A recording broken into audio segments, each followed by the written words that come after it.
Hai, Assalamualaikum.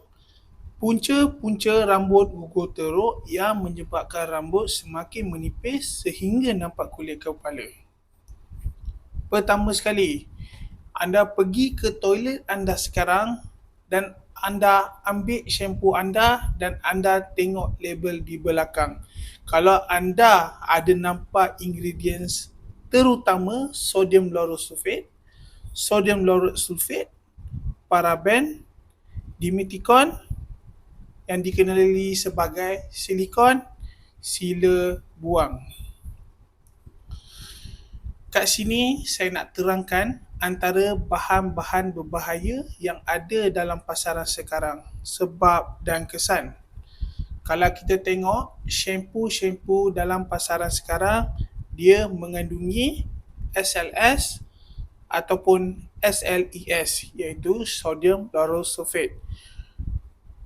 Kenapa shampoo yang mengandungi bahan ini berbahaya adalah kerana dia menghakis minyak natural dari kulit kepala, menyebabkan rambut menjadi kering. Bila rambut menjadi kering, dia akan melemahkan rambut sehingga rambut menjadi pecah-pecah dan menipis. Saya sarankan untuk mereka yang nak gunakan shampoo SLS ni hanyalah bila selepas mandi laut ataupun mandi swimming pool yang ada klorin. Kemudian baru gunakan shampoo yang organik. Kedua, ini salah satu juga punca rambut menjadi gugur. Bila ada shampoo yang mengandungi paraben, kalau dalam stiker belakang tu dia ada tulislah metal paraben, propyl paraben. Kenapa? Sebab dia merupakan pengawet yang kacau hormon dalam badan. Perlu ke pengawet ni ada dalam shampoo? Paraben ni dia supaya mengelakkan ketumbuhan bakteria dalam shampoo itu. Sebab tu kita perlukan pengawet. Tapi sebenarnya ada pengawet yang lebih selamat lagi daripada paraben. Kesan daripada menggunakan paraben ni, hormon dalam badan menjadi ketidakseimbangan dan membuatkan rambut menjadi semakin menipis. Yang ketiga, silikon, dimeticon. Kadang-kadang kat shampoo tu dia tak letak silikon, tapi dia tukar kepada dimeticon. Dimeticon ni dia akan menyelubung rambut kulit kepala dan menyebabkan build up. Build up ni ialah terkumpulnya sisa produk, sel kulit mati, peluh segala persekitaran. Kiranya bila ada silikon ni, dia susah untuk kelembapan dan oksigen capai kulit kepala. Dia menyebabkan macam terperangkap je sel-sel kulit yang mati tu semua di kulit kepala tu. Dari semasa ke masa dia akan menyebabkan folikel rambut menjadi lemah. Cara menangani rambut gugur yang orang selalu pakai tetapi ada kesan sampingan yang teruk. Finasteride. Finasteride ni dia menghalang DHT, hormon yang berkait dengan keguguran rambut. Tapi kesan sampingan ialah hilang nafsu, mati pucuk, masalah libido, laki pula berisiko mempunyai tembesaran di dada dan depression. Ada juga case study yang mengatakan, ini daripada review orang yang menggunakan finasteride. Bila dia menggunakan finasteride, bulan 1 sampai bulan 4, rambut tumbuh dengan laju. Tetapi masuk je bulan kelima, rambut gugur semula. Yang kedua, minoxidil. Kalau kita pergi ke farmasi, selalunya orang akan letak nama Rogaine. Tugas dia meningkatkan aliran darah kepada folikel rambut dan memanjangkan jangka hayat rambut. Tetapi kesan sampingan ialah, dari pengalaman saya sendiri yang menggunakan minoxidil ni, bila kita berhenti je konsisten letak minoxidil ni, rambut dia semakin gugur dan semakin jarang jika berhenti menggunakan. Dan juga Sebabkan minoxidil ni juga dia boleh menyebabkan kulit kepala menggelupas dan berkelumur. Kalau anda ada buat carian Google, anda akan dapat tahu bahawa ini adalah kesan-kesan sampingan yang selalu orang kena. Selalunya orang combo je finasteride dengan minoxidil ni guna sekali. Bayangkan kalau satu sahaja pun dah berbahaya, apatah lagi kalau pakai dua. Ini adalah antara kesilapan yang ramai tak tahu. Meletakkan hair conditioner pada kulit rambut. Cara ni salah ya. Cara betul, selepas kita shampoo, letak conditioner jauh dari kulit kepala. Sebaiknya kita letak conditioner tu dari tengah rambut sehingga hujung rambut dan biarkan selama 3-5 minit. Dia bukan macam shampoo kita letak di kulit kepala. Shampoo ni dia untuk kulit kepala, conditioner ni khas untuk rambut supaya dia tak pecah-pecah. Yang kedua, mengikat rambut ketat-ketat. Kadang-kadang rambut tak panjang lagi kita paksa untuk diikat. Kesan dia akan menyebabkan kerosakan di folikel rambut dan menyebabkan rambut semakin nipis di kawasan rambut yang diikat ketat. Ni masa contohnya bila lelaki dia nak tumbuhkan rambut yang baru, dia akan tarik rambut depan tu kasar. Dia sepatutnya tunggu lagi 2-3 bulan baru rambut boleh diikat, tapi tak, dia paksa.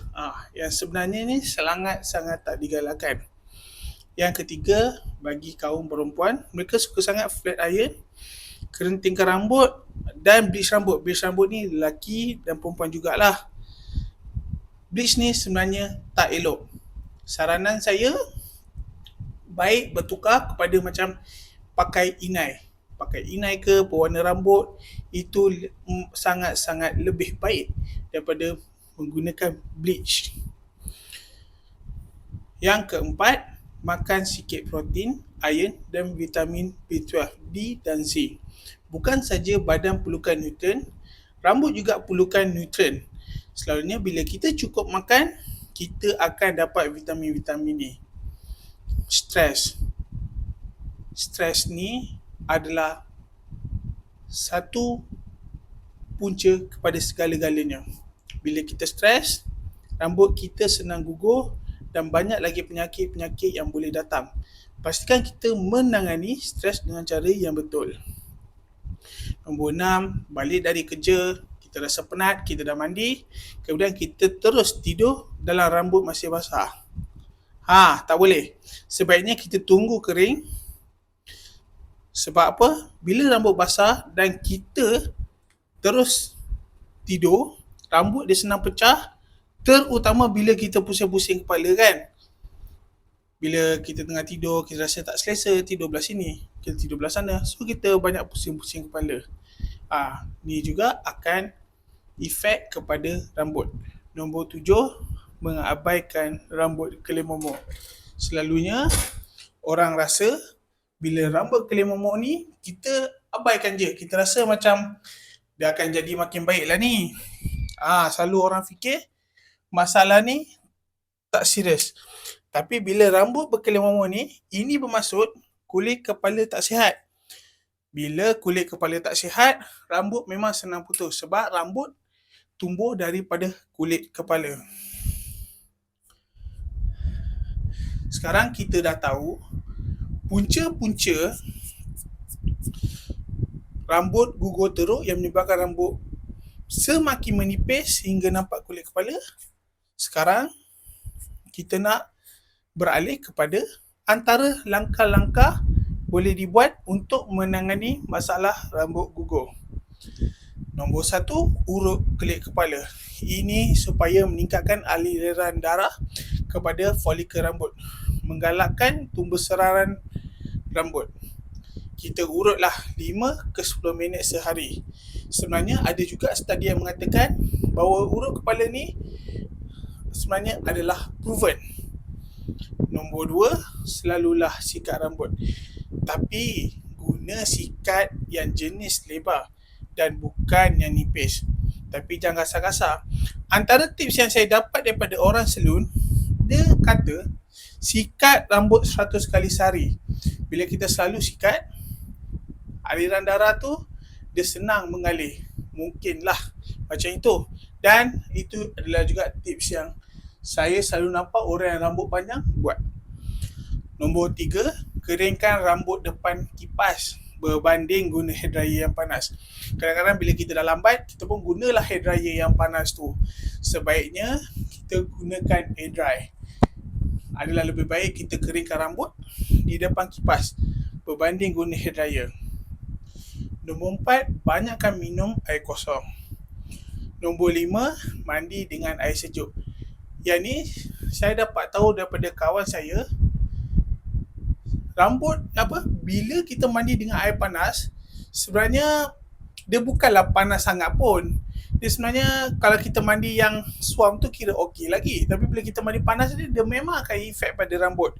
So pada saya tukar saja terus kepada mandi air sejuk, badan pun lebih segar. Nombor 6, bertukarlah kepada set penjagaan rambut yang 100% organik dan tidak mengandungi bahan-bahan kimia. Shampoo yang berada di pasaran sekarang, saya akui, saya sendiri pergi ke farmasi berdekatan, banyak yang mengandungi SLS, SLES, paraben, silikon dan macam-macam lagi. Ini sebenarnya tidak elok. Jadi, kalau anda dapat bertukar kepada shampoo organik, itu adalah lebih baik. Tapi, saya ingin memudahkan cara, kalau berminat nak dapatkan penjagaan rambut, shampoo, conditioner dengan minyak kemiri yang organik ni, anda boleh tekan butang di bawah. Saya nak jemput anda untuk tengok dan tahu lebih lanjut pasal produk 100% organik ni. Shampoo Lovely Car Labs 100% organik, tiada kimia, tiada paraben, tiada SLS, SLES, tiada silikon, dan yang paling penting berdaftar KKM. Saya jemput anda untuk tahu lebih lanjut pasal shampoo ini. Terima kasih.